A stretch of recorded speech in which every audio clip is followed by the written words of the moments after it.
What's your number one tip if you've got one? Just stick at it. Just stick at it. Learn as much as you can. Speak to people. Try and obsess over it if you can. If that's your personality. Yeah. Just get into it as much as you can and make it as important as anything else.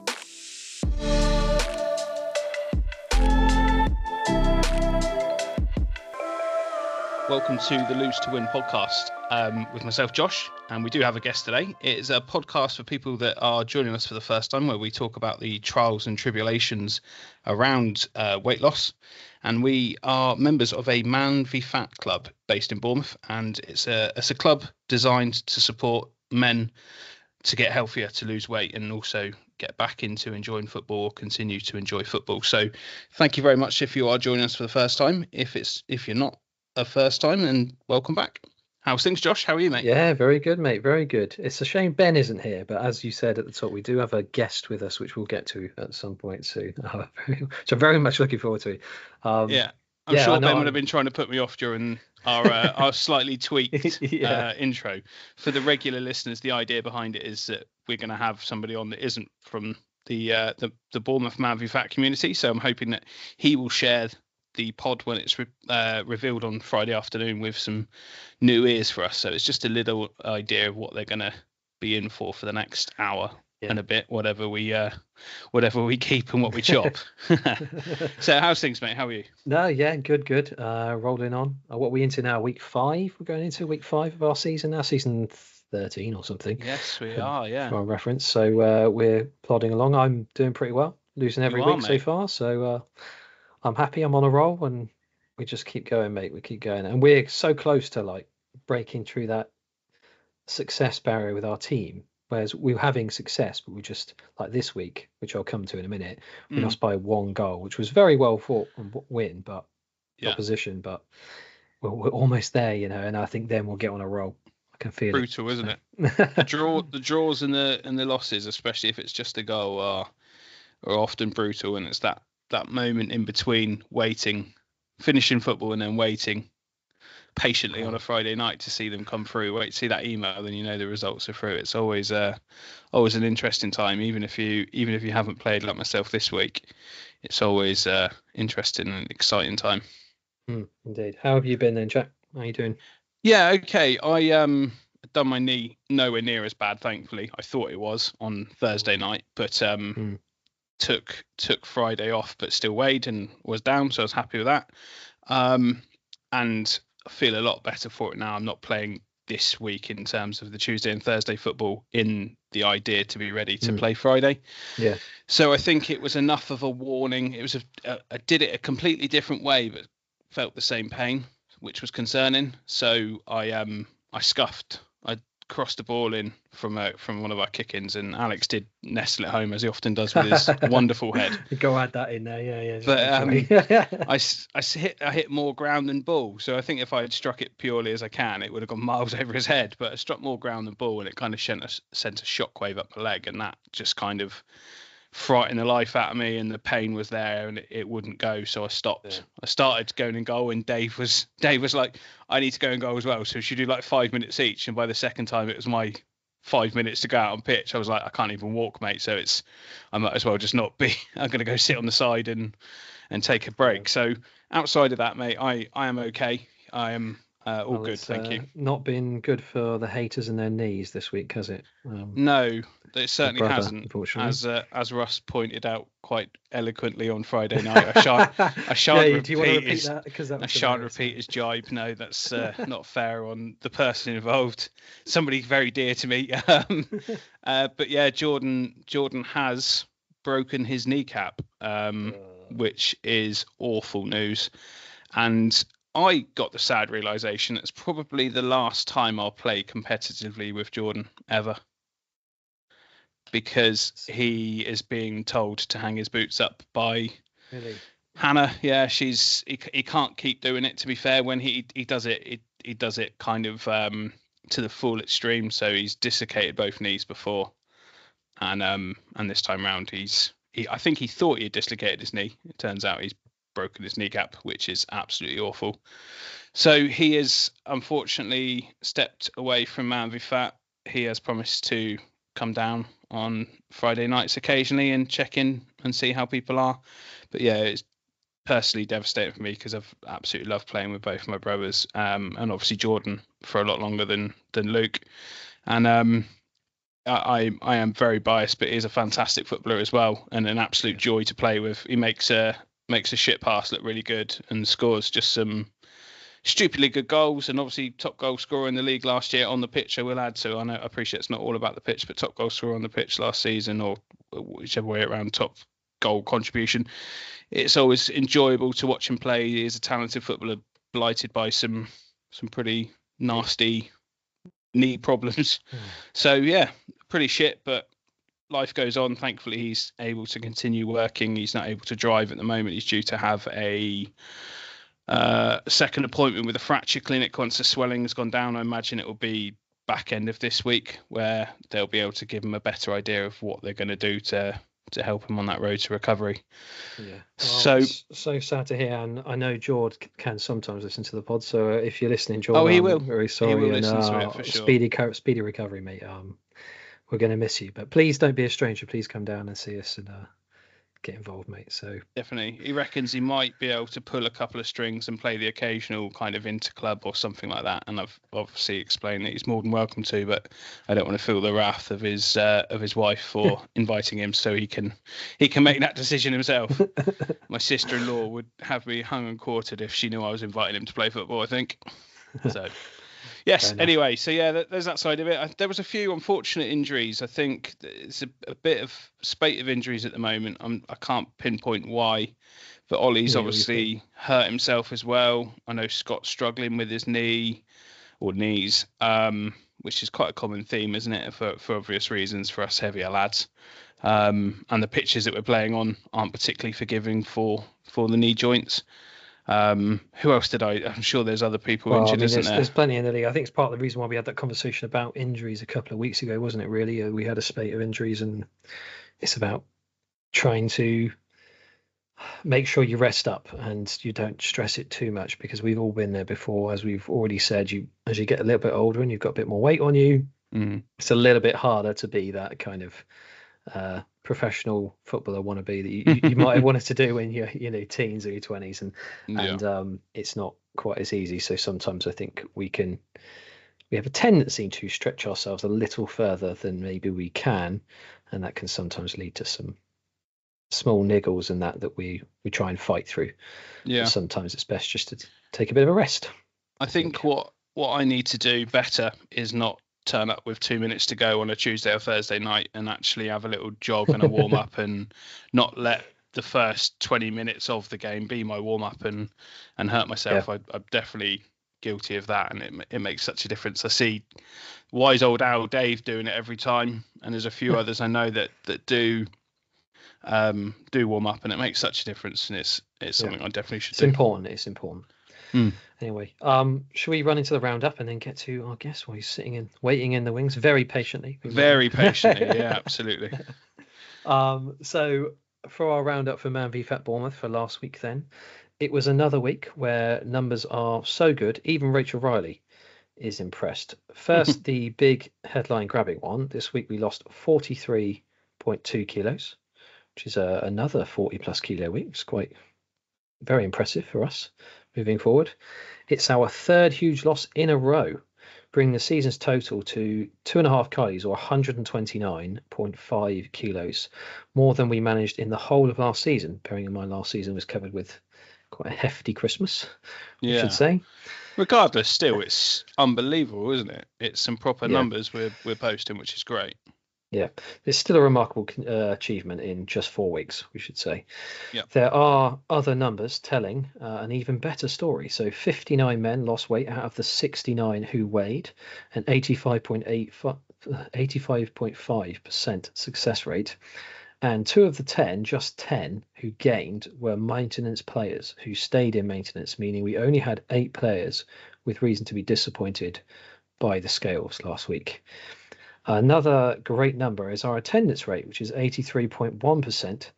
The value of this club is the accountability and the community, as we often emphasise. So it's worth coming along to weigh in if you possibly can, even when you're not able to stay and play. So More statty analysis in a minute, but the first are the numbers everyone's kind of looking for is the match results then.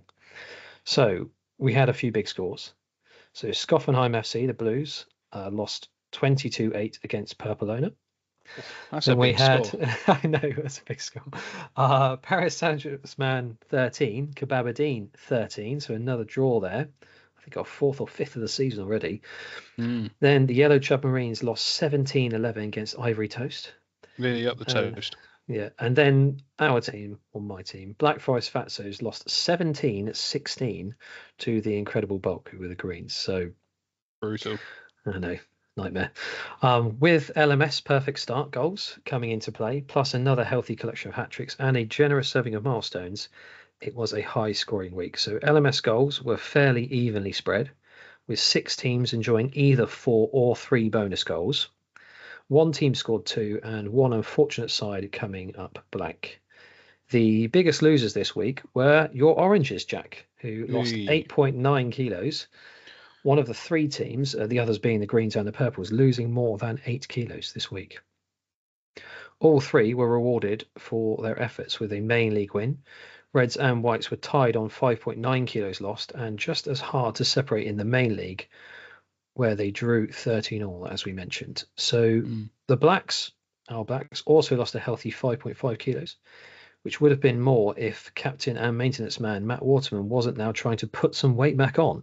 Yeah. Unbelievably, because he's gone so far the other way. Greens and Purples saw everyone who turned up lose weight.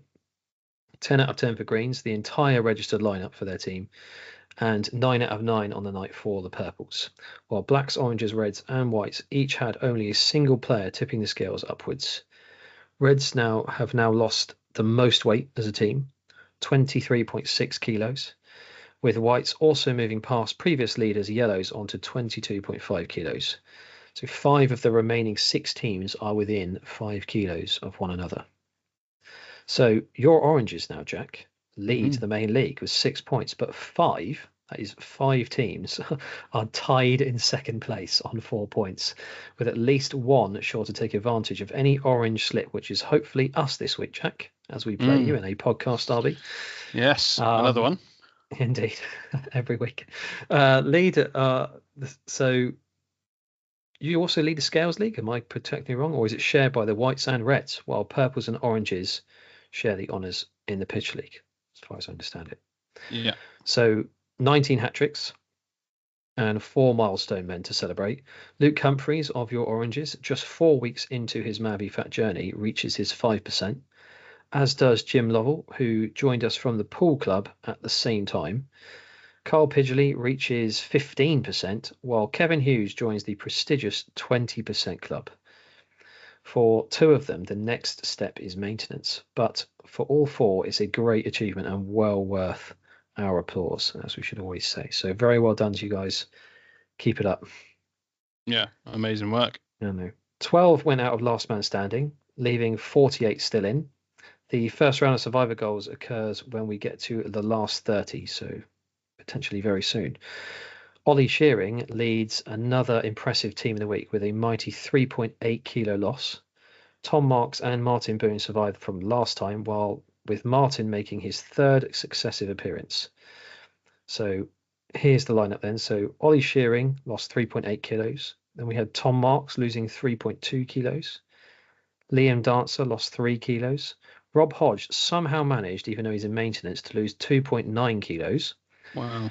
Alex Jones lost 1.8 kilos. Luke Humphreys lost 1.8 kilos, and as did the last 2 as well. So Michael Burt and Martin Boone. So they all lost 1.8 kilos. After a report dominated by impressive numbers, here's one last number that deserves attention. So that's 2.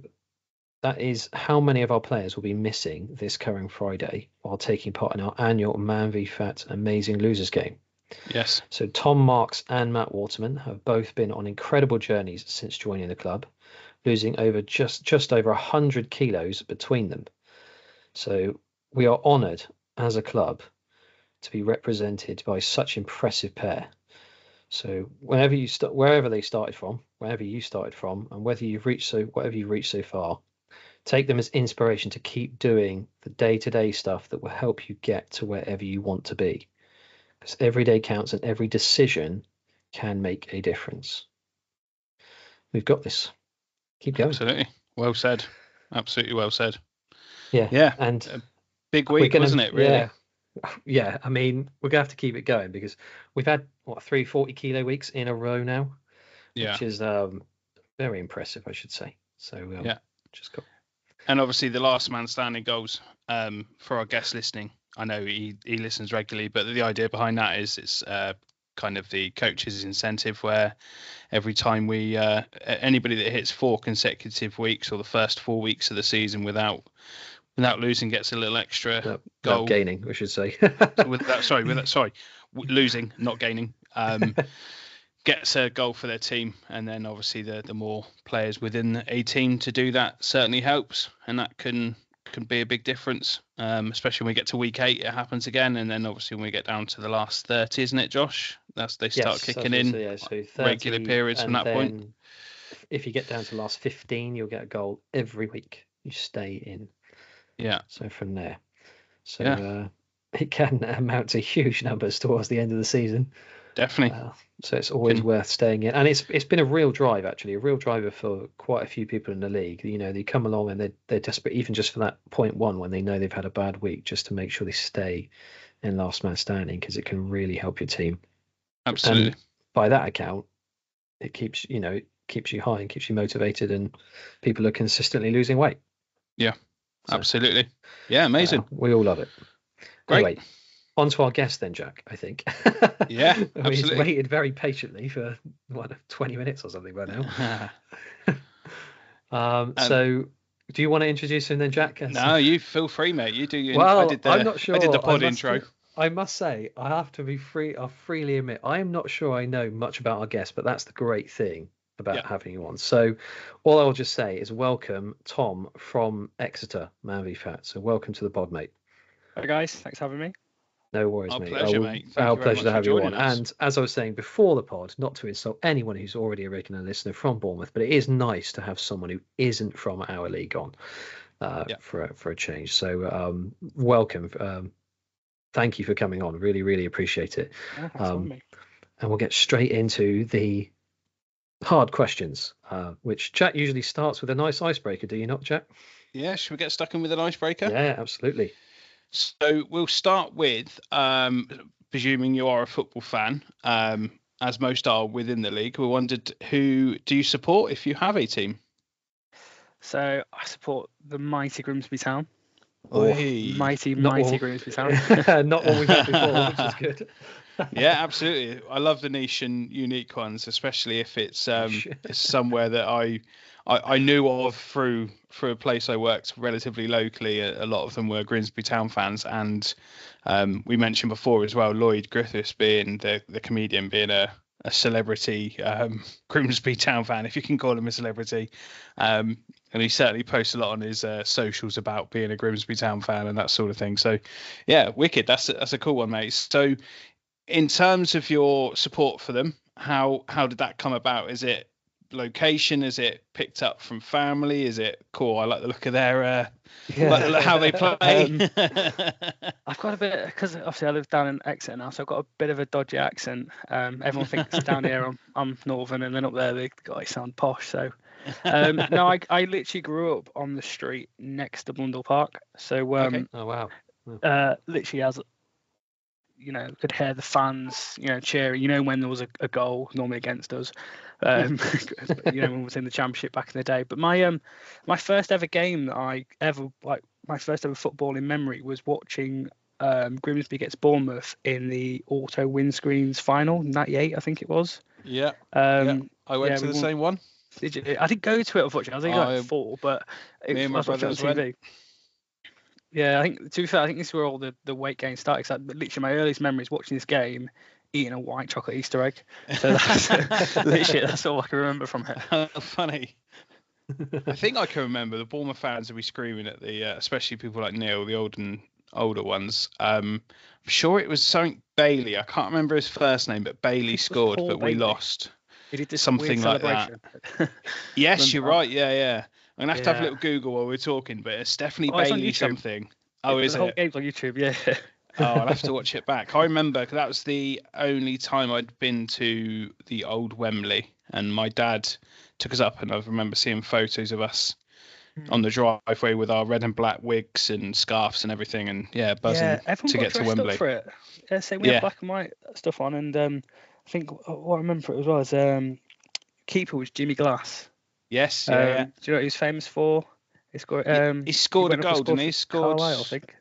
Kept him in the league or got him promoted I think or last something. Minute, he kept him in the league. Yeah. That's right. Yeah. Well, there you go. How funny. What a tenuous link. And in terms of a favourite player or past or present favourite player for Grimsby Town, is there anybody that stands out for you? I'll say at the minute, Kieran Green's probably our best player. He's an absolute workhorse. Scored an absolute screamer about 6 weeks ago against Harrogate from just inside his own half as well. I think my favourite ever player growing up was Kevin Donovan. I recognise that name. Yep. Yeah, he scored in the he didn't score in the game against Bournemouth, but he scored in the playoff game a couple of weeks later against Northampton. And he was our number 7. I had number 7 on my shirt as a kid. He was a great player. Yeah, sick. I mean, I don't know much about the state currently of Grimsby Town, so you might have to fill me in because you might have noticed it's a bit disappointing. Silent because I know very little about Grimsby Town. I just know they're in League 2 and that's it. So yeah, like I said, when I first started supporting them, it was bouncing around the Championship, sort of mid-table, but we was never really competing. We was always trying to stay up. And then we lost loads of money on the ITV Digital sort of collapse. Just went down the leagues, spent 10 years in League 2, went down to the conference, stayed there for about 6 years, came up, went down again, but came back up straight away, which I think you need to do if you go down. You need to come straight back up. Yeah. And to be fair, this season was the best season we've had since 2006 when we was in the playoffs. But yeah, we finished just outside the playoffs this season. I think we'll do well next season, I reckon. Yeah, I was going to say. Nice. So was it 9th this season? So I've got it in front of me. There you go. Yeah, I think we were going into the game. We were 8th. I think we were joint on points or a point behind 7th, and we were playing 6th. I think it was against Wimbledon. But I think if we went up this season, I think we'd have struggled next season. Okay. So I think it's probably best that we don't go up. Yeah, I was just thinking that. I guess to be stable. I'm not sure if you alluded to how many years you've been in League 2. So we came up in 2021. So I thought it was quite recent. A few years of stability, and then probably the best way to climb, I guess. Because I mean, it's the thing about like Wrexham as a good example, probably at the moment. Like, I mean, they've got money, but at some point, like, is it going to crash and burn? Because you're going up so quickly. I mean, I know I've heard of back-to-back promotions. Actually, it's not unheard of, is it really, in recent football? But I'm not really, but that's usually accompanied by someone who takes over, isn't it? And your ownership. Wrexham won't do too bad, if I'm honest, because they've got quite a good following. They've also got quite a big catchment area as well. They've got a lot of fans from the Liverpool and basically the whole of North Wales, really. It's kind of an untapped, because they're all sort of Everton and Liverpool, don't they? So, yeah. But yeah, it's interesting. I mean, it's one of those things where you kind of don't want them to do well because they've kind of done a bit of a Man City kind of thing, bought the leagues a bit, but you know, if it was your club, you'd like it, wouldn't you? So definitely. Exactly. I've just had a quick look back on the details around the game. So a couple of things to note. Bournemouth had one Eddie Howe playing. They did, yeah. It was his fault we scored the winner, I think. Oh, really? I'm pretty sure he's messed up with defence. Ian Cox, who we before mentioned, my brother used to work at AFC Bournemouth and worked alongside Ian Cox, as well as a guy called Russell Beardsmore who used to play for Man United, who dropped down, and obviously a local hero for us, Steve Fletcher. Josh played for them as well. Jimmy Glass, I don't know if you realise, and this is why you mentioned it, but Jimmy Glass actually scored the own goal to make it 1-1. And then you guys scored in the 112th minute, which was actually a golden goal. It was, yeah. Wayne Burnett. Yes, that's it. Yeah, golden goals are a thing of the past now, but I bet that was. I generally can't remember a lot of the day other than who scored and kind of taking it all in. But to concede or to win by a golden goal is worse than losing by penalties. It's got to be, isn't it? You just suddenly stop. That's it, isn't it? Yeah, absolutely. Yeah. And then they did that strange silver goal. Can you remember that for Euro 2004? No. So if you scored, so it wasn't for very long. I think it was like for 2-3 years. If you scored in the first 15 minutes of extra time, that was game over. But it was like a golden goal in the first 15 minutes, and then that's strange. That is a funny one. I don't remember. I must admit, I'm going through the list of players for you guys, and there's nobody that stands out. Well, for obvious reasons, not Aidan Davison in goal, fans. Absolute legend.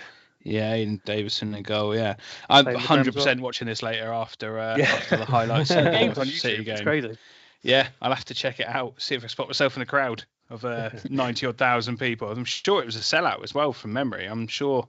I remember coaches and coaches going up, and it's still because it's effectively what the Johnson's Paint Trophy, and I think it's the Versus Virtue. That's it, Virtue tournament that Peterborough just won this season against Birmingham. So, and that was a sellout from memory as well. So it's still well backed, isn't it? And it's nice. It's a football league trophy without the big boys in taking a piss and winning it every year. I think it gives others a better chance to get to Wembley. The under 21s, in my opinion.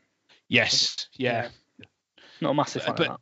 There will be a problem when that under 21 team wins it, won't there? I think. Yeah, and if it gets to that point, exactly, yeah, big time, yeah. And I think it really undermines the competition at that point. But yeah, interesting, funny little link with Bournemouth and Grimsby, but sick. So I'll pass you over to Josh to ask some. I mean, I was going to say, we didn't tell you if you've got a favourite memory quickly for Grimsby ever. Oh, sorry, yeah. Yes, we didn't. We glossed over a little bit. Favourite ever memory? What, as Grimsby Town fan? Yeah. Probably when you could be a right shit house and say when you beat Bournemouth at Wembley. No, I think that's my first one. My favourite was going up in the playoffs 2016 against Forest Green Rovers from the conference. I was at Wembley for that. Probably the only time I've cried at a football match, but it was just basically 5 or 6 years of just crap football in the conference, and it's like finally free. Yeah. Nothing better than winning playoffs as well. Playoffs are such a good way to go up, isn't it? Yeah, and then someone, Nathan Arnold scored the winner. He made it 3-1 last minute, and then someone's clipped the Titanic music over the top of it on YouTube. It just gets me every time. Yeah, that's class. Brilliant, very good. Can you watch the Titanic without having a tear in your eye then? Or that's all it is now, isn't it? It's just the winner every time. Right. So what I was going to do is move on to some of your Man v Fat stuff. So first things first, before we actually talk about how you got involved in Man v Fat, I tend to ask people about a little bit of advice about the history with weight. So whether you had problems with your weight when you were young, whether it's something you've put on and then decided to get involved, whether it's always, as I say, always been an issue, or I mean, I'll be honest, I've never been thin. That's not really weird saying that. And at the minute, this is the lowest I've ever weighed as an adult. Yes. Amazing. I can even remember, really. I mean, I was always the biggest kid. Do you know what I mean? I was always the big, I think I slimmed down a bit as a late teenager, but I was still stocky. But yeah, I've always been bigger. I think growing up, it was very much. Like when my mum cooked food, and it was always sort of home cooked, a mum's dinner, if that makes sense. Yeah. Do you know what I mean? Like, and it was always good food, so it was really. It's always been pretty big.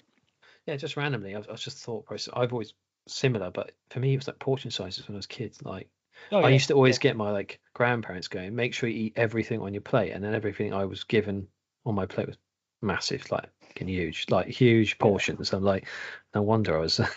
But to be fair, I got did a lot of Sunday dinner, like when you sport. go for a Toby Carver, it's piled up. Yeah. Still do that, Absolutely. mate. If I can. Yeah. Okay, that's got interesting. So how, as an adult, then you say you struggle your weight the whole time. Is it when did you get to a stage where you felt like you needed to make a change, or did you get to a stage where you felt like you needed to make a significant change? So I kind of, so what it was for me, it was kind of like clothes sizes. So I kind of like when I was at an XL, I was like, oh, it's all right, not a double XL. And then you get to double XL, and you're like, oh, okay, so you can't really find clothes to buy as easily. I mean, there's not that many sort of high street shops that stock that, or if they do, they have low stocks of it and things like that. So it got to that, and I think when I was about in 2015, 2014, I was 12, maybe 24, had my daughter, and I kind of wanted to slim down a bit then. I think at that point I was about 150 kilos, and we booked a holiday for the next year. So I got down to about 118, I think, in that time. So went on holiday, but I kind of got into the whole. Probably we'll get onto this in a bit. I got into the whole sort of tracking everything, OCD kind of thing, just make sure I'm on it. And then after the holiday, I thought, I've had the holiday now. And then over the next few years, it steadily just crept back up. And then, but no one says to you, oh, you're getting big. Do you know what I mean? Yeah. Or people are afraid to tell you as well. Like exactly. On some level, people are, even especially people close to you, they're afraid to tell you. Yeah. No one in my family ever turns around to me and say, Josh, you need to sort something about your weight. You really need to sort. And they hadn't done for a decade. Even though I know in my heart I probably need to do something about it. And then when you do lose weight, you go, oh, you didn't need to. You find, I'm like, no, I did. It's fine. I can accept it. But yeah, and so I lost weight, gained it again, then joined Man v Fat in 2019. Okay, yeah. So been there a few years then. It's quite a while. Yeah and no. So I joined in February 2019. I was 160 then. Got down to 118 again, which is really weird. So I got down to the same number. Right. That's impressive. That's really impressive, by the way. 160 to 118. That's mad. But I think it's easy when when you're bigger. I think it comes off quicker and then slows down, doesn't it? Yeah. But yeah, so yeah, I lost it. Then I broke my ankle outside of Man v Fat playing football. So I thought I could play outfield, and that just went bad. So get back in goal. So that it wasn't too bad. I gained about a stone over Christmas when because I was basically laid up with a broken ankle and Christmas in it. So and then it sort of then I lost that stone over the next month or two. Then COVID happened. Oh yeah, so of course, yeah. COVID started off all right. I was going for walks when the Boris mandated hour. Going for those. It's just basically get out of the house because we was working from home, so just sat at home all day. There's only so much Football Manager you can play in there, so yeah, exactly. And so let's go for walks and that, and then I think I lost another stone, I think, and then I kind of just. I tell you what happened. I got some new trainers, and I went for a walk and got huge blisters on both feet, like on my ankles, my heels, sorry, and just couldn't walk for they were really bad. I couldn't walk for about 2 weeks, and then sort of lost the groove and just stopped doing it. And then it was really easy to order like takeaways. Do you know what I mean? You go on an app, and 10 minutes later, food turns up, and you just. Oh God! Just right, yeah. It was so bad. I was ordering like 3 Dominoes at a time. It was mental. It was the amount of money wasted on food during COVID. It's but yes, I think tell me about it. That's the thing. I mean, I definitely think I'd like some sort of. I think I still do really, but like definitely a mental thing when it comes to like binge eating and things like that. Yeah. So that's always been a thing over time. So yeah, after obviously couldn't play during COVID. I think we joined again during the end of COVID for a bit, because when it restarted around November time, we was allowed to start playing again. And then I hurt my knee.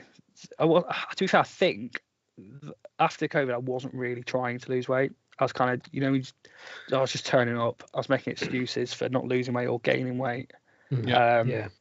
basically phoning it in. If I'm honest, I wasn't really applying myself. So gave in because I think at that point I was about 160 kilos, 170. So I was trying to play football that way. So you gained quite a bit back on. Really yeah, that's the thing. It's coming down, then going back on, and then because like I said, when I was eating, I was really eating. I was just do you know what I mean? It's crazy the amount of stuff. It was all crap food as well. There's nothing green. Yeah. But yeah, so then they basically didn't do any sort of exercise at all really until February 24. I was at my highest weight, which is 201 kilos. Wow. Okay. Yeah, sorry, I shouldn't say that, but yeah. No. It's so. Well, I don't know what you like with it, but when I don't really like my photo taken, if I'm honest. I don't like. I've got so few photos of myself. Honestly. Yeah, and like I'm a bit easier with it now, but at the time I really didn't like the way I looked, so I was like, don't take any photos of me. Don't. Do you know what I mean? But my partner, she takes photos. She's got loads of sneaky shots of me just sat there, especially looking horrible as well, just in the sofa, just all like, just a mess really. So you know that sorry, off topic. I'm not sure you've seen Dodgeball, the film, one of my favourite films. Yeah. That's what Chuck Norris. The shot of White Goodwin where he's stuffing his face before he the KFC. Yeah, at the end. Right at the end as well. It's like fucking Chuck Norris. So I had that picture in my head for some reason. I was just like, well, it's not too far off, if I'm honest with you. But yeah, these photos Tom, we had the Man v Fat Awards photo for this year was a picture of me, Ben, and Josh. Just kind of a very candid photo, which Ben and Josh really like, but I absolutely hate of myself. And it kept getting posted everywhere as like the promo for it. I was fucking photo is everywhere. It won't keep That's following me. That's a great me. Photo, Jack. We all were laughing, really. It was all very naturally laughing at Razor Ruddock getting drunker and drunker up on the stage and saying things he shouldn't be saying. But it wasn't my favourite photo, but. Yeah, I know that feeling. That's the thing, isn't it? But it's got certain things, isn't it, where you've got to have your photo taken. So, But yeah, I've got loads of these horrible photos that Mrs. has got in this hidden away folder. But she's done the same thing. She's lost loads of weight too. She's I think amazing, brilliant. It's just about 12 stone. So she's that's same journey. Yeah, that's amazing. So is that helped? I presume it has. I presume that's helped at home when it comes to meal choices and takeaway choices and that sort of thing. Yeah, without a doubt. So, she's had quite issues with sort of gall. So basically, I had my gallbladder taken out last year, which kind of kickstarted all this. So it was a bit of a chat with the doctor saying you need to have surgery, you need to lose weight before you have it. Yeah, it needs to be quite drastic as well. It's like 3 stone in like a month or so. I think it's just over. I think it's 5 weeks. Wow, that's insane. But at the time, it's like I think that's like 33 stone. So it's like is a quite high morbidity rate at that size. So that kind of because it's a big issue. I don't know about how many guys listening have had it, but if you basically gaining weight rapidly and losing weight rapidly, it really affects your gallbladder. You can get gallstones, and the pain is horrendous. Right. Okay. Yeah. So that basically kickstarted it all. So I thought if I'm going to lose weight, I might as well get some certificates or something to go along with it. So yeah. So is that from then February 24? Is that rough time then? So when you were 200 kilos and so it's me connecting 33 stone and I don't know what that is in. Old money in it. So I don't know. I think so. When my starting weight at Man v Fat in February 24 was 199.4 kilos. But I think I was about 2 kilos heavier the week before, which is what I've got on my fitness plan. And at the minute, it's really annoying. I was I've lost 99.9 kilos as of Friday. Which is it's great, but it's like I was taking my socks off and everything. I was like, "Come on, it's got to be 100 grams." There's got to be something, yeah. But I took my socks off and it went up. I was like, "I'll just wait." I mean, I know you're joking about it being 99.9 rather than 100. Jesus, that's incredible. There's nothing like a number by the way, that's by far the biggest number we've had on this pod, isn't it, Jack? I think. Yeah. 100 kilos, basically. Let's just say it's 100 kilos. Yeah, well, I think I've probably lost it now. That was Friday, so yeah. Yeah. Wow. So you're under 100 kilos then now? First time, ever since I've sort of weighed myself as an adult, first time I've ever been below 100 kilos. Wow. Amazing, mate. That's Jack, that isn't amazing. That's absolutely incredible. mind-blowing. It is, yeah. And this is the reason why, as soon as I saw his post, and the post was a while ago as well, wasn't it, Tom? So you've progressed since the post. I think I put my 45 on early March, mid-March, and I'm 49.9% at the minute, so just short of 50. 100 grams short of that 50% mark, basically, Pretty much, wasn't it? That's what you said, which is crazy. You should have gone for try to squeeze out another wee or a little jog around the car park or something. Just massively dehydrated, yeah. But mate, that's a phenomenal amount of weight, and just a completely life-changing. You're so modest about it, but it's a completely life-changing amount of weight. And for do we know what that works out in old money? Because obviously you mentioned your partner's lost 12 stone. So, and between you think of how much fitter and healthier you both are. And do you know what it is? It's the future you've changed for both of you. Yeah, definitely. I mean, it's not. Basically, I didn't want to go out of the house because walk to the shops. I'm sweating, feel horrible, especially it's hot outside. That's the difference I've noticed. I'm not as hot. It's small, aren't you? Less insulation. Yeah, and everything hurt. My back was hurting, my knees hurt. I mean, I'm old now, so everything still hurts anyway. But it's younger than me. Go for a walk. Can't be saying that on this pod. 20 years as playing goal, it's just my body just battered. But yeah, it's like not wanting to go out to places with people because I'm like, they're fitter than me. They're gonna want to go for a walk. I can't really keep up with that. So it's like, and another thing as well. It's just the little sort of non-scale things that it's like being able to go to a shop and buy a bit of clothing. Do you know what I mean? Like off the shelf as is. Exactly. Yeah. I mean, like when I first started, I mean, we went on holiday a couple of years ago, and thank God for Vinted, because it's the only place you can buy, could buy clothes. I think I was 62-inch waist. We went on holiday a few years ago, and like I think now I'm about 36-ish. Probably get away with 36. But again, I've never been that. It's weird. Like, have you got some old clothes? Have you got some of these? Oh, you've got to do that photo. Do you know what? You've got to holding the jeans out as well. I've got my football shirt from when I started, which is quite big, yeah. But yeah, it's because Mrs. was complaining. She said, I need some wardrobe space here, so that's to bin some stuff. But you want to get it on Vinted and help out the other the other big guys. I've got loads of old football shirts if anyone wants them. But yeah. It's just things like being able to. So we went on holiday a few years ago, and we was both big. I think my partner was about 20 stone. I was about 31, 32 at the time. We had to buy 3 seats basically to have one free, and it's the awkward conversation when you go to get your boarding pass. They're like, "There's only 2 of you." I'm like, "Yeah, because need an extra seat because spillage." Yeah.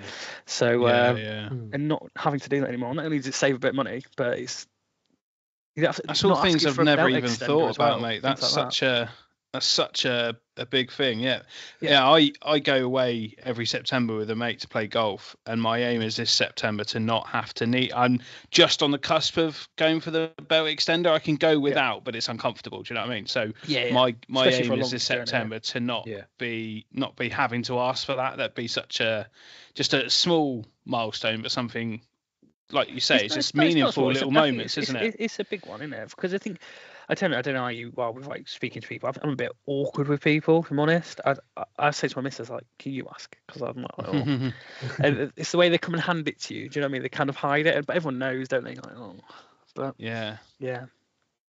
Mate, that's just incredible. I mean, honestly, absolutely incredible. So what have you done to do this? So obviously you start at 200 kilos thereabouts.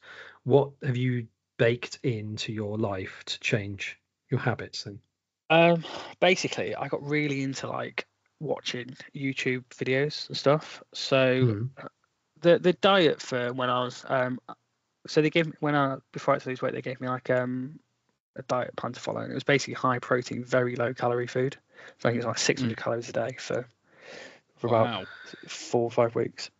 And I think, and after that, you couldn't really eat much anyway, because you kind of got to eat bland food and for a bit anyway, because it's a bit iffy. So but yeah, so the main thing was so what I looked into was what food keeps you full. So that is for me, that's protein. So protein keeps you full for longer, and you also need protein to maintain your muscle mass as you lose weight. Because what I've tried not to happen is, obviously, if you're coming from, you're gonna lose muscle mass inevitably anyway as you drop your weight.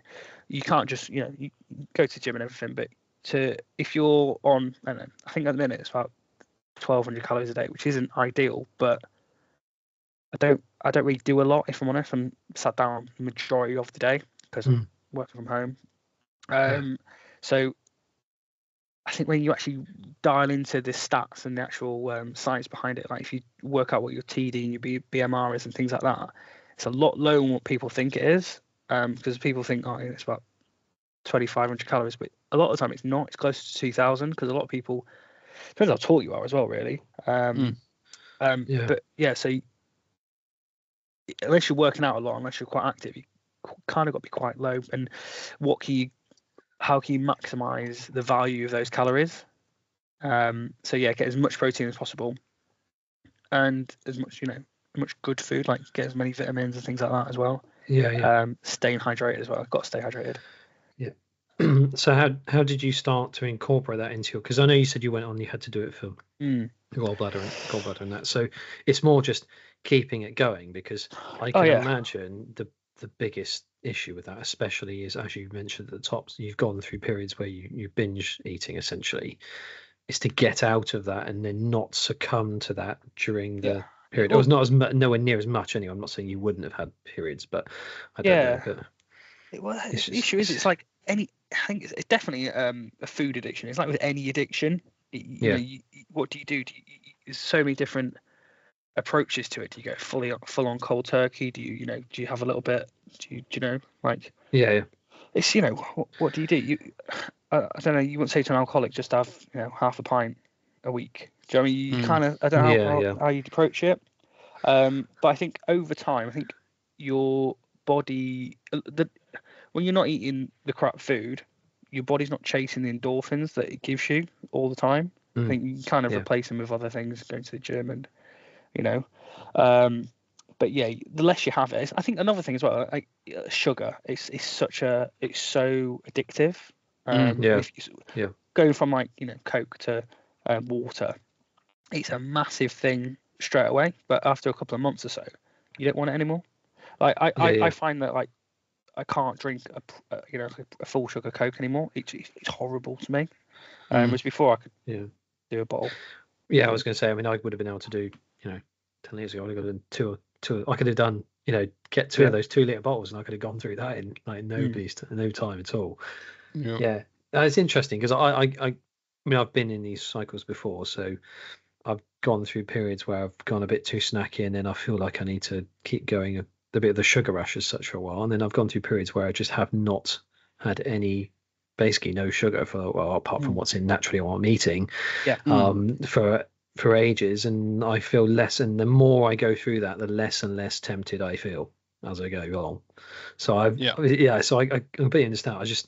For me, it's more just the mental side. Like, how did you get into the groove of keep doing it, or is that just a really hard push at first, and then from there it's been easy? Or how have you found it?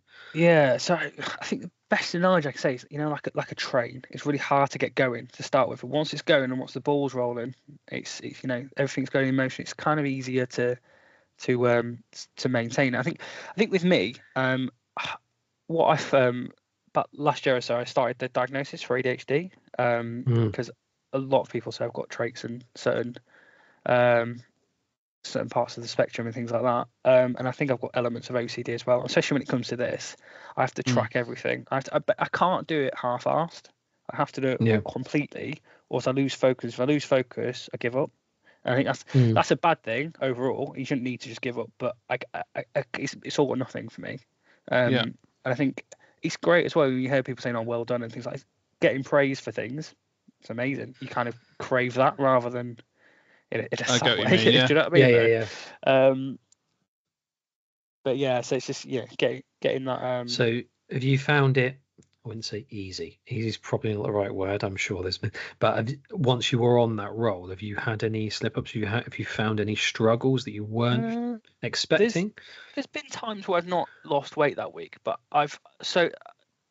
when I said before, when I've been part of the program in previous years, if I've not lost weight, I've thought, it's a bit of a write-off now. Let's go and get a takeaway. Right off, you know, and I've got away from that now. I know that sometimes I'm probably not going to lose weight every week. Sometimes there's your body's just naturally holds on to water, things like that. It's not what I have done as well. So it used to be Friday takeaway after football because we played a Friday takeaway. Yeah, same as us. Yeah, so you're preaching to the choir, mate. You're speaking our language. So what I've done, and I've bored the lads in the WhatsApp chat with this. So we go Tesco on a Friday just before football and get the Tesco finest massive steaks. The best ones. I'll have one of them instead. I was like, it's protein, isn't it? So, and I said it to the lads in the chat. I'm like, I'm going to be a chef. Honestly, it's so good. Like just massive steak. Love it. Yeah. Do you cook? When you mentioned about being a chef, I guess the home cooking makes a difference when you're both on it as well in terms of wanting to be healthier and lose some weight. Who's the better cook out of the two of you, would you say? I don't think she's going to listen to this. So. Definitely me, without a doubt. We're getting married this year, so it's amazing. Congrats. Well, that's another thing as well. That's another reason. I mean, I wouldn't have done it last year, if I'm honest. It wouldn't have even because he just can't wear. I don't think he can wear a suit, but yeah, I think it's old fashioned, but I think you have to up a cooking game, if I'm honest. What's your signature dish? What's your favourite thing to cook or favourite thing to eat? Do you know what? I don't know if I agree with it. She says that the steaks I cook are better than restaurant steaks. Love it. So, there you go. Well, for fact, you're having them every Friday. What's your secret? What's your secret with doing a steak then? Because I'm partial to a steak. Well, so you got to. I think basically I take it out of the fridge before going to football. Football's about 20 minutes away, so take out the fridge about 6 o'clock. Let it get to room temperature. I actually put salt on it beforehand, so it brings out a bit of the moisture. Put it wrap it in a paper towel while I go to football. Come back, salt and pepper on it again. A little bit of the aromat spice seasoning thing. Yes, yeah. Bit of that on it. Get the pan as hot as you can. Literally, ideally, chop a bit of the fat off. Put it in the pan as it's heating up because it'll release the fat. And cook it in that. And get as hot as possible till it's literally smoking as you can. Whack it in there and then just leave it. How'd you have it? Medium rare? Yeah, I reckon so. Yeah, but, nice. Yeah. Man after my own heart. It sounds incredible. I'm salivating thinking about it. Amazing. Sick. Amazing. Yeah, that's so good. To enjoy cooking as well makes such a difference, doesn't it? And like you say, it is too easy to order, and it is too easy just to jump on an app and do that. But getting behind the stove and actually putting effort in that sense makes such a difference. Yeah, I think the hardest thing for me is when I'm not at home. So if we're out and trying to find the right place. If we go out for a meal, for example, obviously not always being too restricted with it, but try not to just go wild with it. Yeah. So you mentioned that you religiously track things. Yeah. And when I mean thing, I assume you mean literally everything. So weigh everything. I've got little scales, little drug scales. That's what I call them. We were talking about. It's funny because we were talking about hidden calories last week. I'm not sure if you listened to that one, but things like condiments, so ketchups and various other things. Whether you have them or not, I'm assuming, by the way, that for someone who seems to like their steak, you would never go anywhere near it with ketchup, and please say you don't. So definitely not. Yeah, anyone does as it comes. Yeah, anyone who does is just sorry, that's just a bugbear of mine. Anyway, so do you if you did have ketchup, do you weigh that before you put it on things like this? Do you do literally everything? I guess if you're cooking quite a bit, you would probably know what you're putting in terms of. Yeah, so literally everything is tracked. So see, MyFitnessPal is quite good because you can scan it. Did you pay for these? I've got a gripe with it that it won't let me do it. It won't let me scan things until I pay for a subscription. But some people have managed to get away with not having to pay for it, and it still scans. Yeah, I think it's people that have had it for a certain amount of time, or I don't know. But basically, my partner's one, she's got to pay for it. She's got an iPhone, I've got an Android. But I think it's because I've had it since like 2013. So I think I might be OG. Yeah, kind of. Might be the case then. Yeah. I guess if you're religiously tracking as well, after a while, it might be you need to hit a number of tracking days in a row or something, and it just you're probably inputting quite a lot of data into it as well for them. I think that makes a difference, doesn't it? They know so much about me. Amazing. Sorry, not you off track. Sorry, you were saying. So you're about tracking and weighing your condiments. Yeah. So when did that start? Did that start right at your heaviest, or did you just get into that along the way, or is it something as in someone suggested it to you and you just kept doing it? Or was it... So I mean, I used MyFitnessPal in the past, and I think basically, like I said before, it's all or nothing for me. I think I need to track it because it's there, and I think hidden calories, especially liquid calories as well, they can add up. Because some sauces like you get obviously low sugar ketchup, so I think it's about 10 calories per 15 grams. Yeah. Nothing major, but track it anyway, because some people don't just have 15 grams. Some people cover a load of chips in it. So things like that, especially mayo as well. Mayo is quite an oil as well. If people are cooking with oil rather than whatever. It's crazy the amount that's in stuff. Yeah. So did you? Did you find it? I was going to say. So did you start quite quickly and then just kept going with it, kind of thing, just like religious from the start? Just like, okay, I'm going to get, and then you got on the roll. Okay, brilliant. I was just curious because I have to admit, in the past, I've definitely tracked religiously, and then I went through a period for some reason. It happens to coincide when I wasn't doing so well, where I didn't track it quite so religiously. I knew what I was eating, and I could get a rough, but probably not a good enough guess. I could get you a rough guess, but it probably wasn't a good enough guess, and that's probably where I was going wrong. Though, can't you? Yeah. Well, yeah. I mean, if you've done it as much as you have, I suppose you probably could even.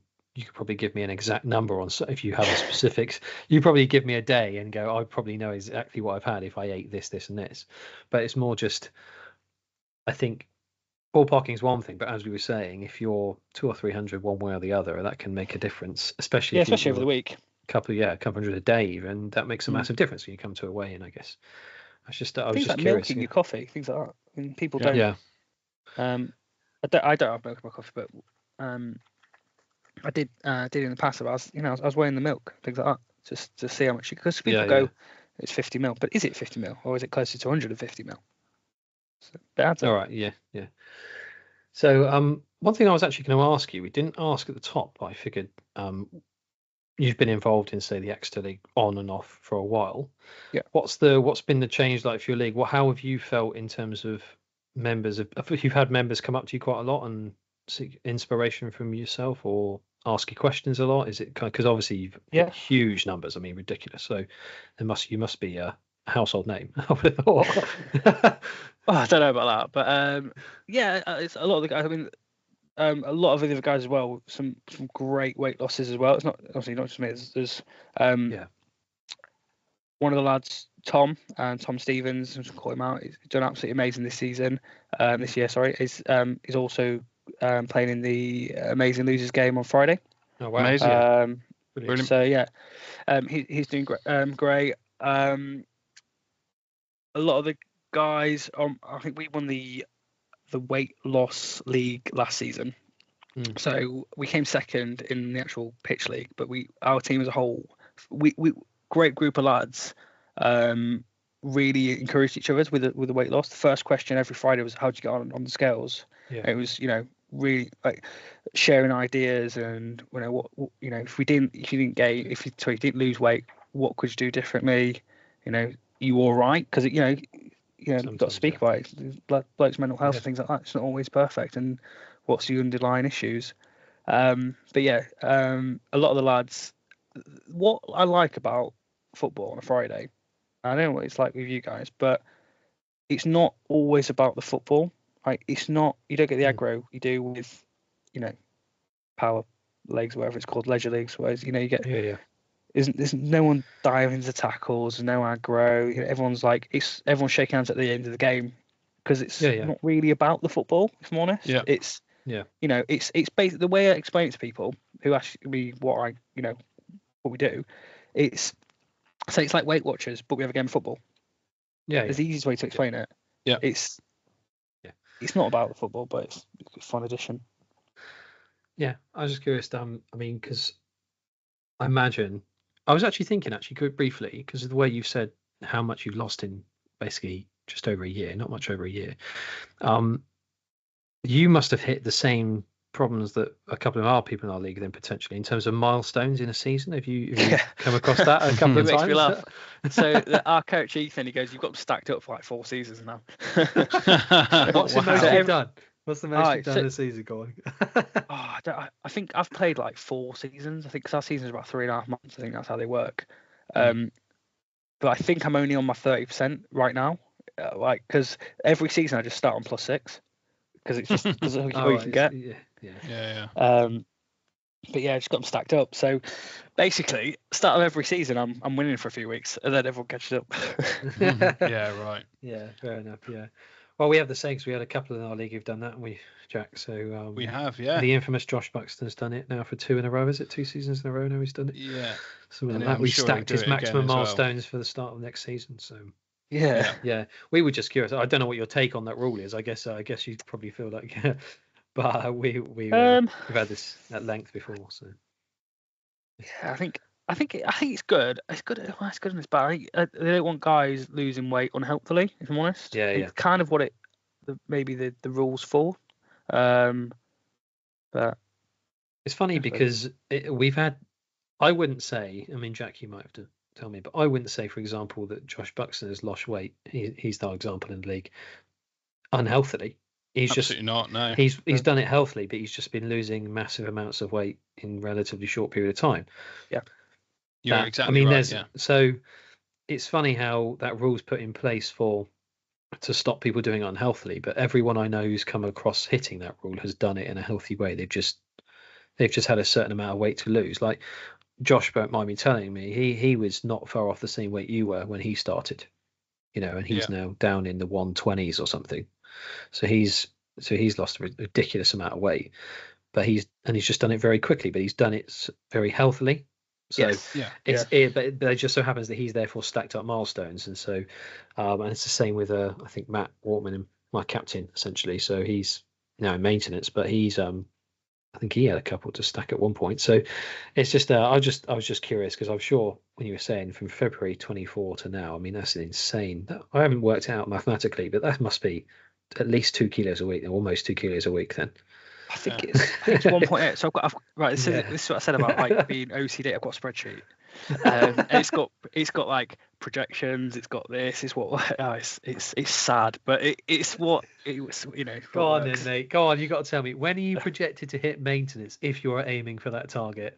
Bearing in mind. Right. So this is right. So everyone says because this BMI is a thing for me. It's a bit iffy, isn't it? So I think my goal weight based on the lower end of the BMI is like 72 kilos. But I think I look ill if I was 72 kilos. Yeah. I don't think I'd look fair well enough. Yeah. How tall are you? 5'10". Okay. Yeah. Okay. 6 in heels. Yeah. So yeah, I think I'm gonna aim for about 80 to anywhere between 80 and 90. I'll be content with. I mean, like I said, every day it gets lower. I'm buzzing. Do you know what I mean? I'm just, yeah. But yeah, I think because we're getting married in August, and so it's 3 months away ish, 2.5 months. So I ideally want to be between 85 and 90 for that, which is a bit of a push, give or take. I'd be happy with 90, ecstatic with 85. Yeah. Fair enough. well, wouldn't put it past you at all. No, not at there's all. definitely a trend, I think, safe to say, in the way that you've spoken about it, and so passionately, but also around the commitment to it and the level of OCD to it. There is a certain trend, definitely, I've noticed, especially with the guys that have lost so much. The people I can think of is that Josh, we've mentioned about, Mark in our league, Josh, the guys that have done just some incredible numbers, Matt as well, are people that have become obsessed with it, but there should be no shade or no frown upon somebody becoming obsessed with their own health. That's a healthy, in a way around, is a healthy obsession. And there's not many obsessions that are, but becoming obsessed with your own health and your own fitness and your own lifestyle, it's investing in yourself, isn't it? It's investing in that, where people will gamble, people will do other things, and there's less shade seen upon that sometimes as somebody that works so hard and has put so much into doing something just for themselves, and that makes such a difference. And there's definitely as kind of like a trademark within the big winners of Man v Fat, and it's people that have just thrown themselves into it 100% and made it their everything. Yeah, it's funny you should say that, because I'll tell you a small story I had. So someone at my work not too long ago asked me why I put so much time and effort into Man v Fat, and they didn't seem to understand that everything I put into it was for my own, again, it's the whole obsession with my own health, essentially, going forward. But I think the main thing is they didn't seem to understand was that where that comes from is because I have spent over a decade of being decently overweight, quite substantially overweight, and the way that people perceive me, or my worry about the way people perceive me because of that weight, and the way I've sometimes been treated because of the weight, etc., things like that. And after a while, when you get that kind of switch, it's a case of, I need to do this because I need to put 100% into this, 100, whatever it is, because I don't want to be seen like, I don't want that to be the case anymore. And I think people don't seem to understand that it's on akin as to what you were saying. If someone wanted to quit smoking or whatever, put everything they can into making sure that you get healthy in that way. And I don't think the woman I was talking to quite understood the level I was willing to go to. You don't quite understand what it's like being that size for so long and seeing yourself in the mirror every day like that for so long. And what that can do to your confidence and to your own belief in your thing. And then also the knock on of you essentially getting unhealthier and unhealthier because you're in a spiral. I need to obsess about this because otherwise it's going the wrong direction quickly. And exactly. Well, that's my personal. There you go. Insight into my personal. It's hard for people that have never been big to, especially really, essentially morbidly obese, dangerously overweight. Let's say that. Yeah. It's hard to sympathise with it, if that makes sense, because you go, well, how have you got like that? It's the same with any addiction. It's just this is the outwardly, this is the effect of that addiction. Does that make sense? I mean, not everyone is has the food addiction, but if you're addicted to smoking, you have internal issues most of the time, don't you? Gambling issues tend to be skin if you're not very good at it. But if you're overweight, you skin as well because you spend all your money on Dominoes, but you end up being massive. But so it's a big stigma against it. I mean, because there's a lot of things with body positivity nowadays, which is I'm on the fence with it. It's not really. I don't know. Because I don't know if you guys spoke about it before, but it's not healthy. Yeah. Do you know what I mean? So, well, I don't know. We actually haven't spoken too much about body positivity. Maybe that's a topic we can discuss a bit more at length on the pod in future once I've done a bit more research. But it's more just it isn't something, because I'm a little bit like you, I think, Tom, in that I can understand when it's useful. Yeah. Don't hate yourself over it. Yes, don't get me wrong. But in order for quite a lot of people, in order to give yourself that push to move on, you it's not that helpful, because it gives you an excuse sometimes, or it gives you a way out that you wouldn't ordinarily think. You need to kind of not like who you are for a bit. To go, I need to change. Yeah, and you need that push sometimes. So definitely, while I think is a good thing to some extent, as you say. It's not to others. It's not perfect, is it? Because it just has that effect of putting you in a position There's other where issues underlying as well. That's the thing. Yeah. Oh wow, amazing. I will say to you, Tom, because of the time, Yes. and it's flown by because you've been such a fantastic guest. Unfortunately, we will have to end it pretty much here, or as close to here as possible. Right, so is there what I should ask you quickly before we end is, have you got any advice for any of the listeners out there, anything you would hang your hat on, like 100% you would give to people every week? So every Friday you go down and people ask you a question about it. What's your number one tip, if you've got one? I think just stick at it. Learn as much as you can. Speak to people. Try and obsess over it if you can, if that's your personality. Just get into it. Just get into it as much as you can and make it as important as anything else. Yeah. Okay. Amazing.